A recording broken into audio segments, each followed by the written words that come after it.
नमस्कार। आज की कहानी है दुल्हन। चूल्हे पर रखे गरम तवे से जैसे ही ओमवती ने रोटी को पलटने की कोशिश की, उसके मुंह से दर्द भरी सिसकारी निकली। उंगलियां रोटी की बजाय तवे से छू गई थी। ओमवती ने जल्दी से उंगलियों को पानी में डुबोकर जलन कम करने की कोशिश की।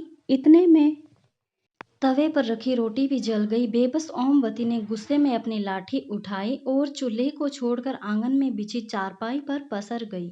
ओमवती की उम्र भी 55-56 वर्ष के करीब थी। उसका पति जयपाल एक छोटा किसान था।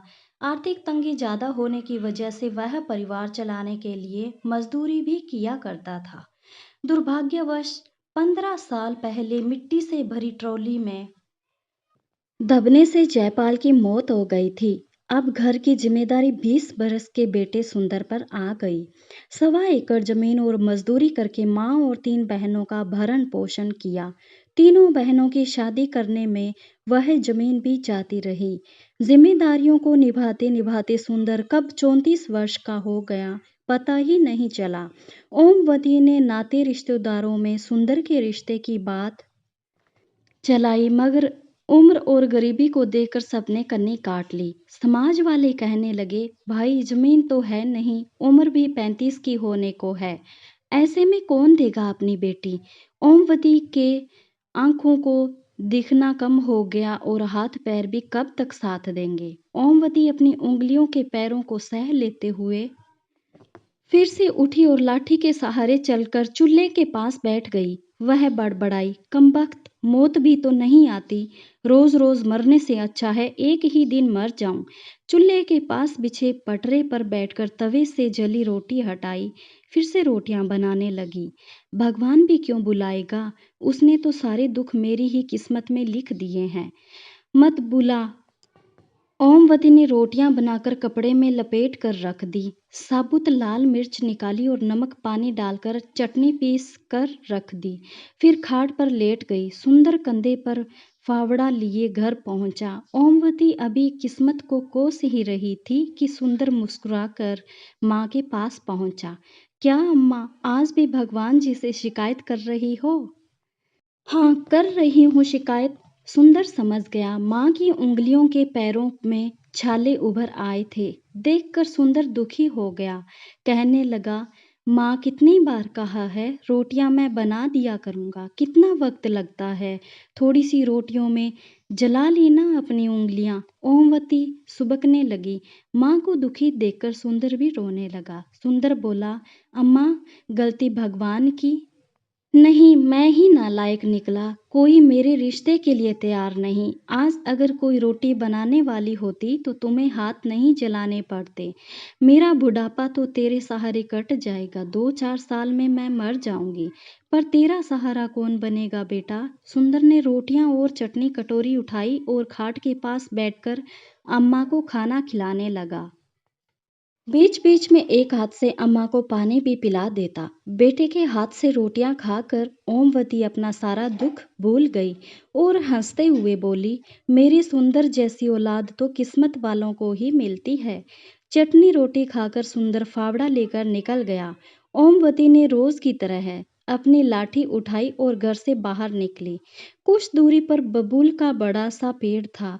वहां पर पेड़ के नीचे औरतें घर के काम से फ्री होकर टाइम पास और हंसी मजाक के लिए जमा हो जाती थी। उनका रोज का काम कांटेदार पेड़ के नीचे चुगल पुराण को ताजा करना था। ओमवती को देखते ही 2 औरतों ने आगे बढ़कर ओमवती को सहारा दिया और खाट पर बिठाया और उसको सम्मान देने के लिए सभी ने उसके पैर छुए।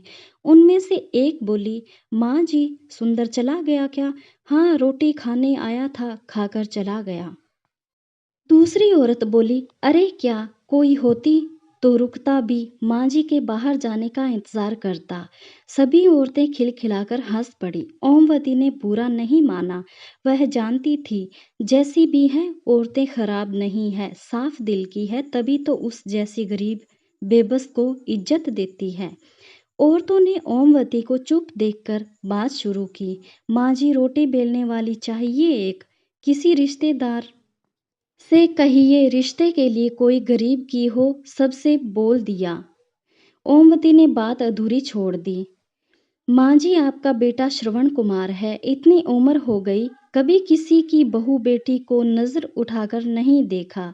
अपने मोहल्ले में उस शांति के छोरे हरीश को देखो, कई बार तो मोहल्ले वालों से पीट चुका है। 48 बरस का है, अपनी जात वालों ने ही नहीं दी तो कुजात वाली को ही ले आया। सुना है अच्छी खासी कीमत देकर खरीदी है, बड़ी उम्र की लगती है, बाप ने ही बेच दी। तुमने कब देखी? कुएं से पानी भरने गई थी, रास्ते में देखा तो ढोल बजवाते हुए घर ले जा रहा था। अरे रघु ने ही तो जुगाड़ किया है हरीश के लिए।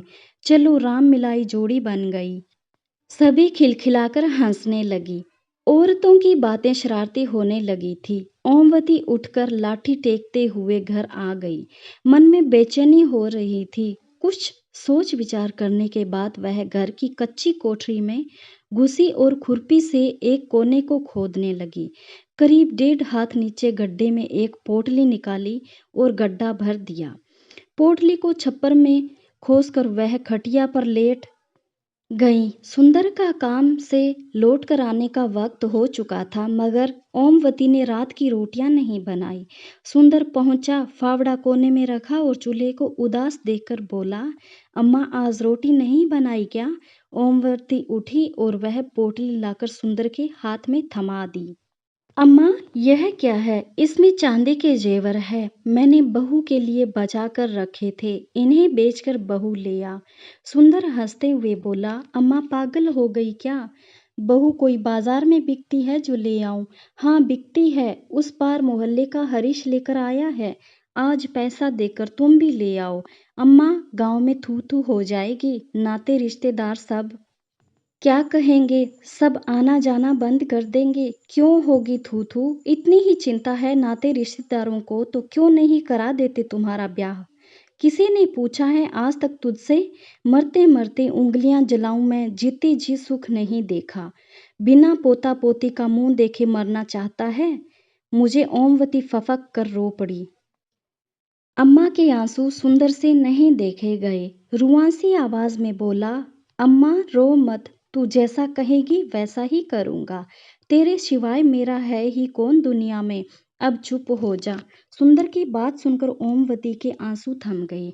वह ऐसे खुश हुई जैसे बेटी की सगाई पक्की हो गई हो, जैसे बहू आने ही वाली है। ओमवती की खुशियों को पंख लग गए। पूरी उमंग के साथ उठी और झटपट खाना बनाया। सुबह होते ही सुंदर साइकिल लेकर बाजार गया। वापस लौटकर उसने माँ के हाथ पर 13,000 रुपये रख दिए। ओमवती ने पूछा, बस इतने ही? अम्मा, चांदी का भाव ही क्या है, सुनार ने काट कर इतने ही दिए। इतने में बहू कैसे आएगी? मैं क्या जानूं? तुमने कहा तो बेच आया, अब मैं नहीं जानता। ओमवती बोली, तू रघु से बात कर, कोई ना कोई रास्ता निकल आएगा। ओमवती की आंखों ने पनप रहे सपने मुरझने लगे।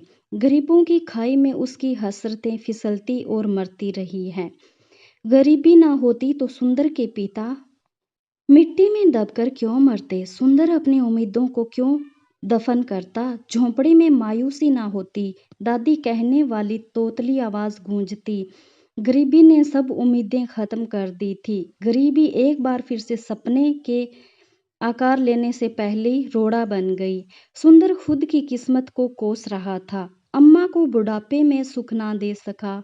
13,000 में भैंस नहीं आती, बहू कहाँ से आएगी? उम्मीद तो नहीं थी, लेकिन अम्मा की जिद की खातिर सुंदर रघु के घर पहुंचा। कुंडी खटखटाई। रघु लड़खड़ाते हुए बाहर निकला और पूछने लगा, सुंदर तुम यहाँ कैसे? बस ऐसे ही भैया, आओ बैठो। काफी देर तक इधर उधर की बातें करने के बाद भी सुंदर के मुंह से असली बात नहीं निकली। रघु ने मसला भांप लिया। बोला, सुंदर तुम्हारे ब्याह का क्या हुआ? कुछ बात बनी? नहीं भैया, इसी आस से आपके पास आया हूँ। आस से मतलब? भैया जैसे हरीश को औरत दिलाई वैसे मुझे भी मेहरबानी कर देते। रघु को झटका लगा। वह गुस्से में बोला, सुंदर तुम क्या समझते हो मुझे? मैं औरत की दलाली करता हूँ क्या? अरे नहीं भैया, मुझ पर यह पाप ना चढ़ाओ। किसी का घर बसाना पुण्य का काम है। स्वार्थ की दुनिया में आप भगवान से कम नहीं हैं। भगवान से तुलना होते ही रघु का गुस्सा हवा हो गया। वह गर्व से एक साथ बोला, वह सब ठीक है सुंदर, पर कोई बाप अपनी बेटी यूं ही नहीं देता। उसकी 10 मजबूरी और बेबसी होती है। उसके बदले पैसे लेता है। कितने पैसे लेगा भैया? अब यह तो वही बता सकता है कितने लेगा। 40,000 या 50,000? भैया मेरे पास इतने पैसे कहाँ है? सोचा था तुम्हारी कृपा से घर बस जाएगा। कितने हैं तुम्हारे पास? मेरी हालात आपसे छुपी थोड़ी ही हैं। 10,000 हैं। देखो सुंदर, अम्मा के बुढ़ापे की खातिर मैं किराए विराए का खर्चा छोड़ भी दूं तो भी 25,000 से कम में बात नहीं बनेगी। सोच लो भैया, अम्मा की खुशी की खातिर ही तो बहू चाहिए। मरते मरते अच्छे दिन देख लेगी।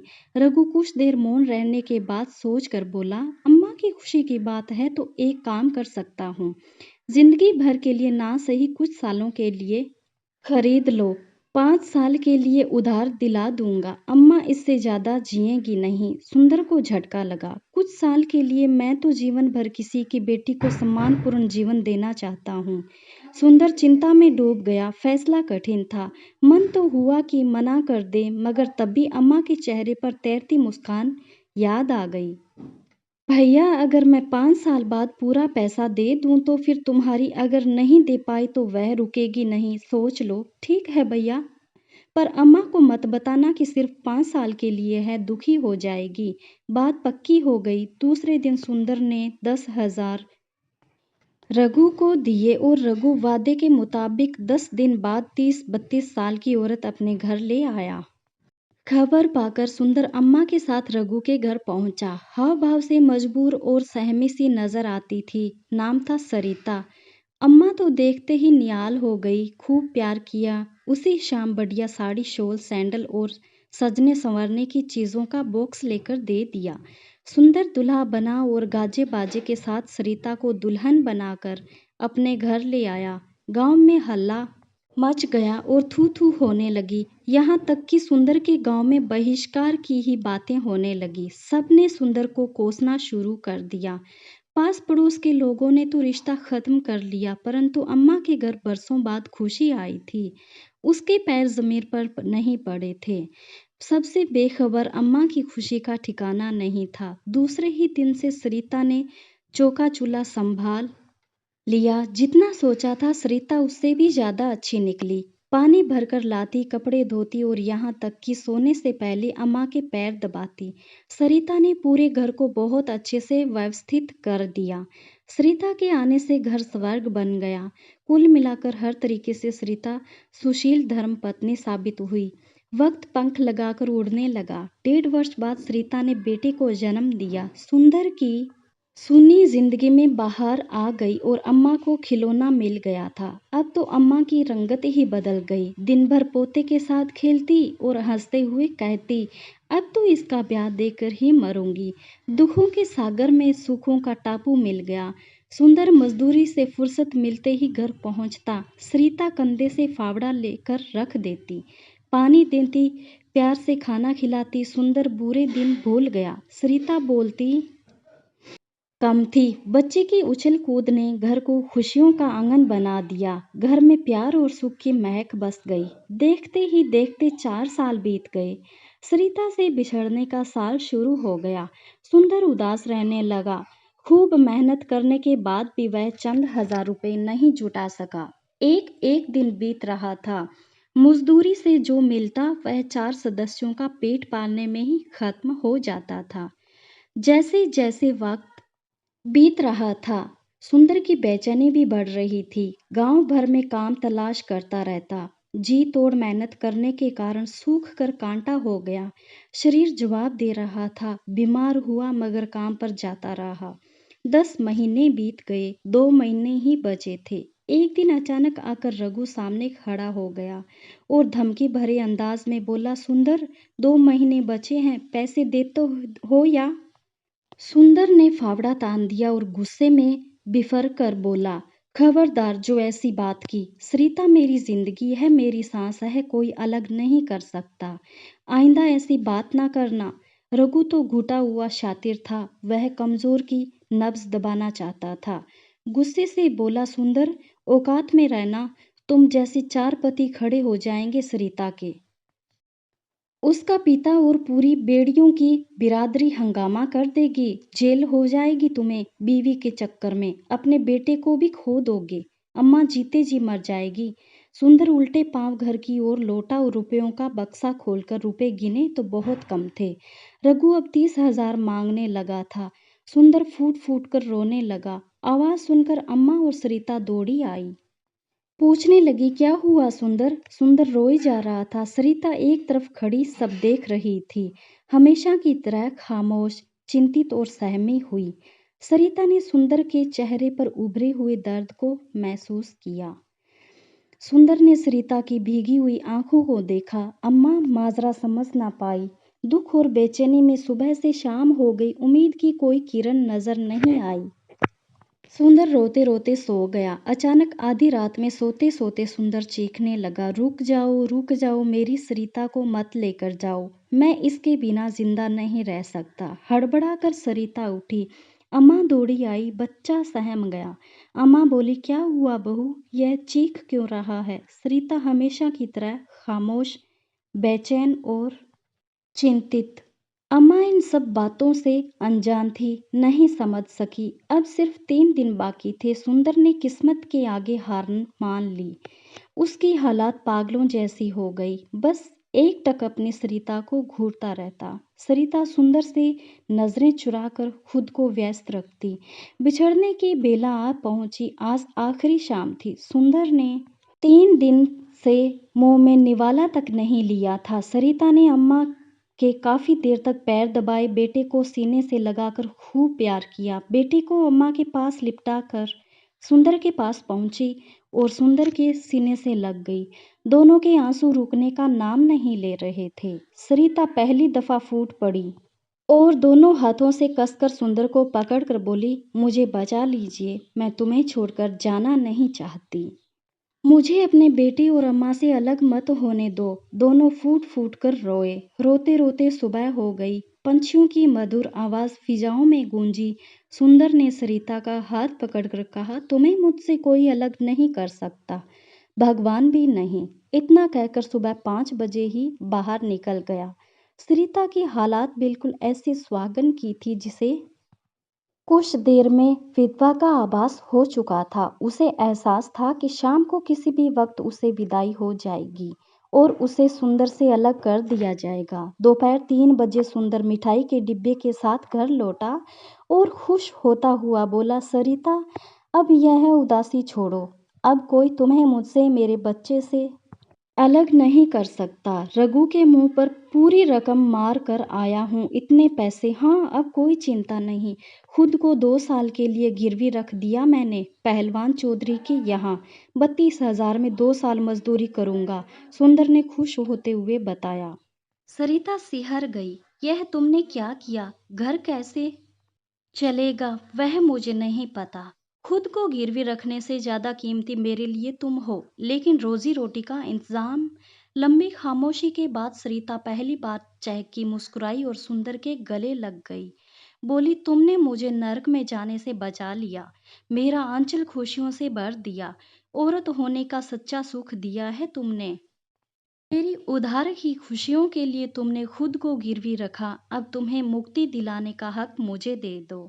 और सरिता ने सुंदर का फावड़ा अब अपने कंधे पर रख लिया।